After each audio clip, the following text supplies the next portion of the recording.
Louvado seja nosso Senhor Jesus Cristo. Como é do seu conhecimento, a Igreja no Brasil, há uns 40 anos, dedica o mês de agosto para refletir e rezar pelas vocações. A terceira semana é dedicada à vida consagrada, à vida religiosa. Mas em que consiste a vida religiosa?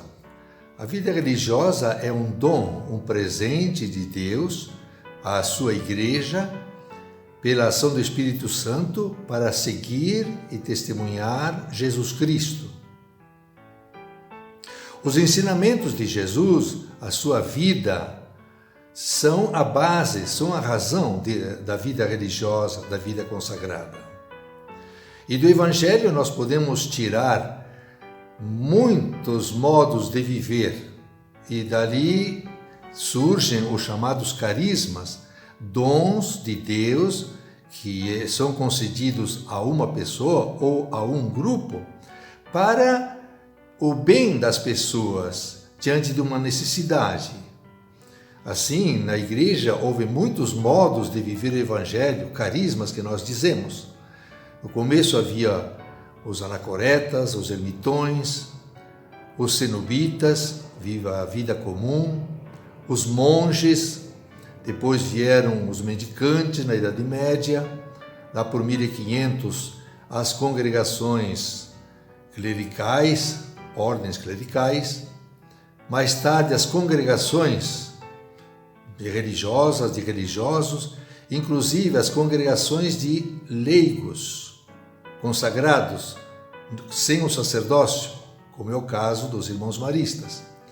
E no século passado, os institutos seculares. Então nós percebemos muitos carismas. E a vida consagrada, então, é um carisma para a Igreja. E ela se explicita através dos conselhos evangélicos, os 3 votos de pobreza, castidade e obediência.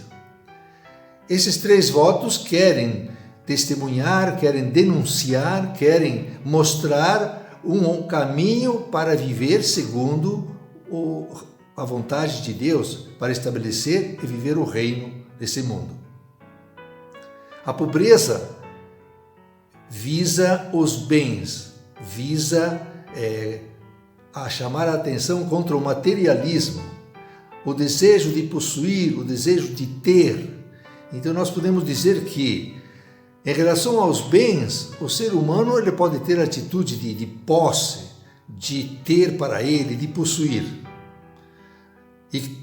Ou então também a atitude de ser com os bens, atitude de adoração, atitude de oferta, como São Francisco, que convida as criaturas a bendizer o Senhor. E se a gente considera só os bens em si, a gente pode considerar que o ser humano é rico, é classe média, é pobre, conforme o número de bens que possui. Mas isso é um critério socioeconômico,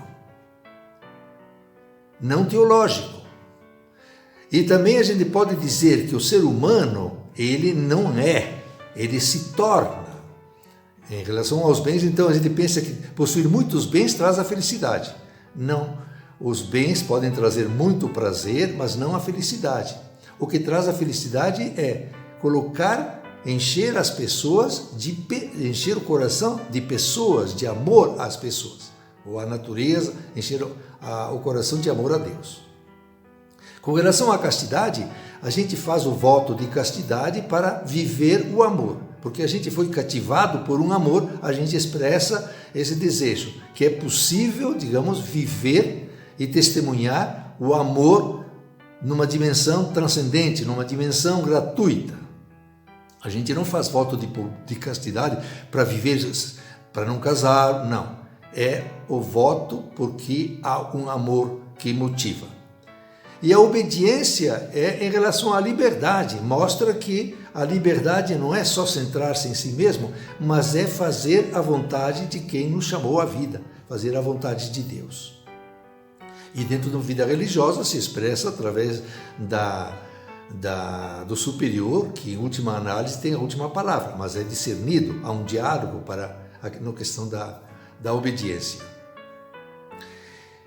Também a gente podia dizer que a vida consagrada, ela tem uma dimensão também de missão, ou seja, um serviço, um encargo que lhe é confiado, seja na linha do anúncio do Evangelho, seja na linha do atendimento aos necessitados e pobres, seja na linha do ensino ou de outras maneiras de levar o conhecimento de Jesus Cristo.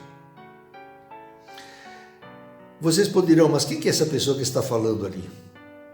Eu sou o irmão Marista, sou o irmão Afonso Leves, estou em Curitiba no momento. Como é que foi a minha vocação?